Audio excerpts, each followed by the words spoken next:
there was gunfire. A violent exchange between the Hells Angels and a rival gang believed to be retaliation for a murder. Members of the Hells Angels were under investigation by police, who hoped to dismantle the entire chapter. If you're into motorcycles, the name Hells Angels will ring a bell. Name almost any kind of criminal activity, and you can bet the Hells Angels have been involved. It's no surprise the FBI considers them one of the most violent motorcycle gangs in the world. Here are some of the most dangerous Hells Angels in history. The club doesn't actively recruit. They look for people who bring value. I hope you like our video. If you like, don't forget to hit subscribe button for future interesting videos. 1. Maurice Mom Boucher. Born June 21, 1953 in Quebec, Canada, Boucher dropped out of school in the 9th grade, taking odd jobs to survive. His low income and drug habit pushed him toward crime. By 1982, he had joined the SS, a white supremacist motorcycle gang, catching the attention of the Hells Angels. His entry was delayed after being arrested for assaulting a teenager. After serving 40 months in prison, he joined the Montreal Hells Angels in late 1986 to 87. Rising quickly, Boucher became one of Quebec's most powerful bikers, involved in cocaine trafficking and loan sharking. In 1994, after the arrest of rock machine leader Salvatore Cazzetta, Boucher saw a chance to dominate Montreal's drug trade. As president of the Montreal chapter, he moved to eliminate rivals, pressuring rock machine-controlled bars and drug dealers to hand over their operations. Rock Machine resisted, sparking violent clashes. On July 14, 1994, 2 Hells Angels hitmen killed a Rock Machine associate in a motorcycle shop, igniting the 8-year Quebec Biker War, 1994 to 2002, which claimed 162 lives and saw 84 bombings and 130 arsons. In August 1994, a remote-controlled bomb hidden in a Jeep killed an 11-year-old boy playing near a schoolyard. The violence escalated. A month later, a senior Hells Angel was ambushed and shot. 9 bombs went off during his funeral. By 1995, Boucher had created the Nomads chapter, composed of Quebec's most powerful members. Unlike other chapters, they had no geographic limits, giving them greater freedom. But in 1997, during the war with Rock Machine, Boucher ordered the murders of 2 Quebec correctional officers chosen at random to intimidate the justice system. In 1998, he was acquitted. But in 2000, the acquittal was overturned. In 2002, he was convicted with the help of an informant and sent to Canada's only supermax prison. Even behind bars, Boucher plotted crimes, including a 2015 assassination plot against a Montreal Mafia associate. He remained influential until his death from cancer on July 10, 2022. 2. David Wolfe Carroll. Born April 1, 1952 in Dartmouth, Canada, Carroll, nicknamed Wolf, began with a biker gang called the 13th Tribe before being recruited by Boucher into the Montreal Hells Angels. He oversaw drug operations in the Laurentians and became Boucher's most trusted hitman, linked to at least 15 murders. In the 1980s, Carroll was arrested for running a prostitution ring, but served only a year. Known for intelligence and ruthlessness, he wore the infamous Filthy Few patch, marking him as willing to kill for the club. During the Quebec Biker War, he targeted Rock Machine members and engaged in disputes with fellow Angels over drug territory. Between 1995 and 2001, he conspired to kill rival bikers.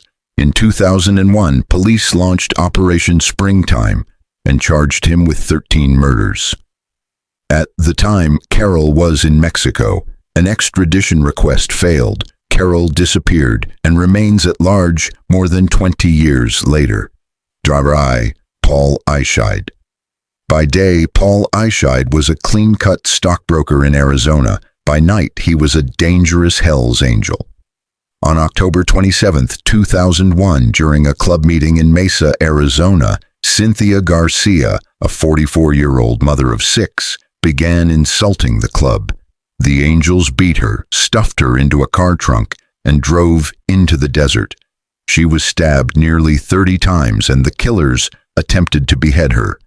2 years later, Operation Black Biscuit targeted the Mesa chapter, leading to murder charges for Eishide.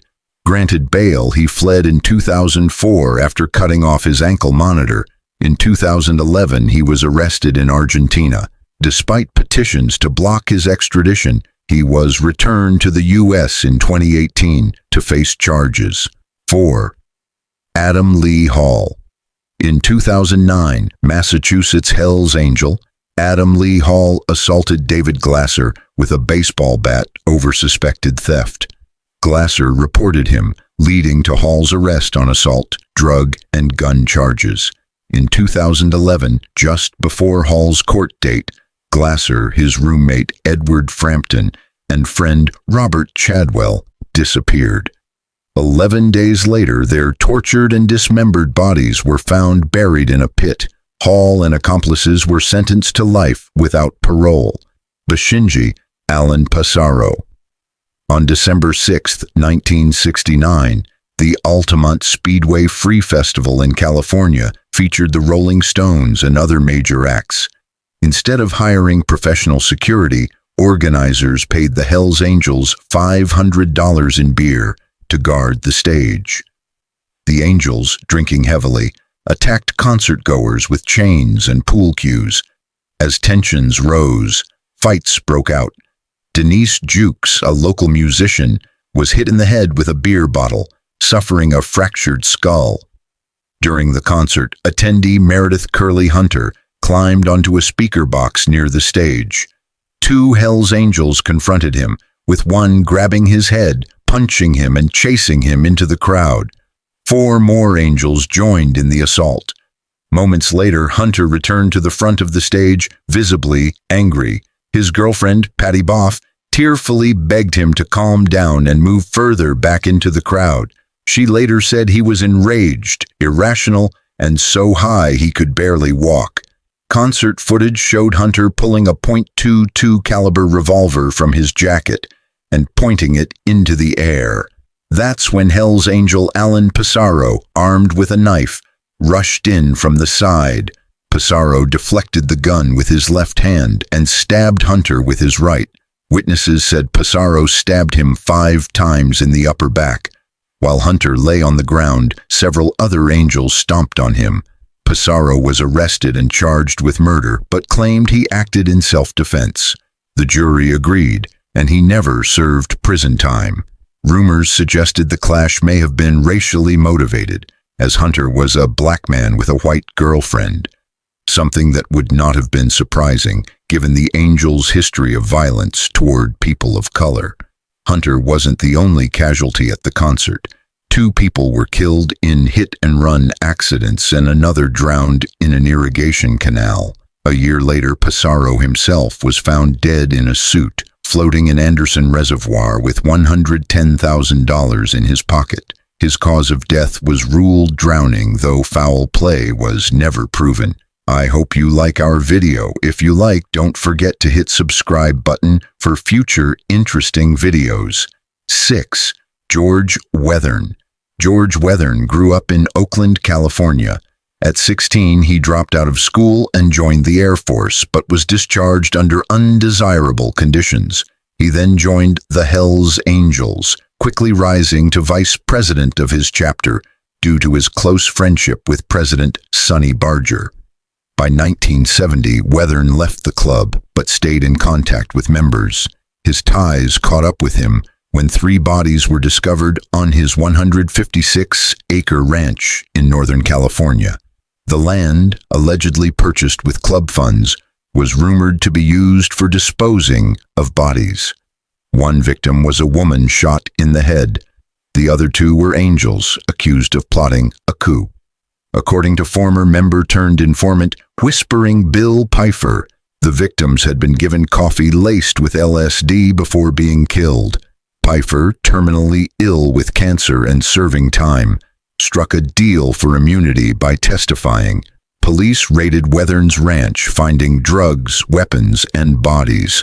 Wethern agreed to cooperate in exchange for immunity, testifying against other angels and entering witness protection. His current whereabouts are unknown, but he authored Wayward Angel about his time in the club.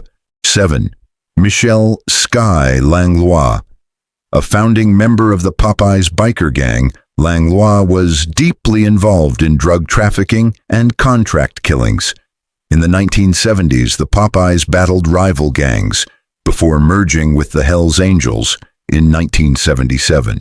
Langlois became the top figure in Quebec, overseeing expansion across the province.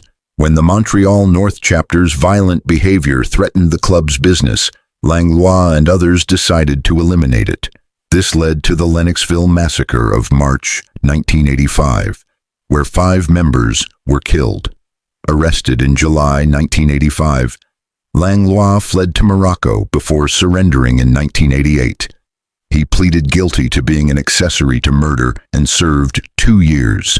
Langlois remained active in crime until his 2018 arrest in a drug trafficking investigation. 8. Yves Apache Trudeau. Born February 4, 1946, Yves Trudeau became one of Canada's most notorious contract killers, linked to multiple biker wars. Addicted to cocaine and paranoid, he turned Crown witness after the Lennoxville Massacre, providing information in exchange for a life sentence with parole eligibility after 7 years. Released in 1994 with a new identity, he was later jailed in 2004 for assaulting a boy. Diagnosed with bone marrow cancer, Trudeau died in 2008. 9. Robert Chico Mora, leader of Arizona's Dirty Dozen MC, Mora built a reputation for violence and ruthlessness. In 1977, he helped merge the Dirty Dozen with the Hells Angels. Convicted of manslaughter in 1980 and involved in numerous violent crimes, he was feared even within the club.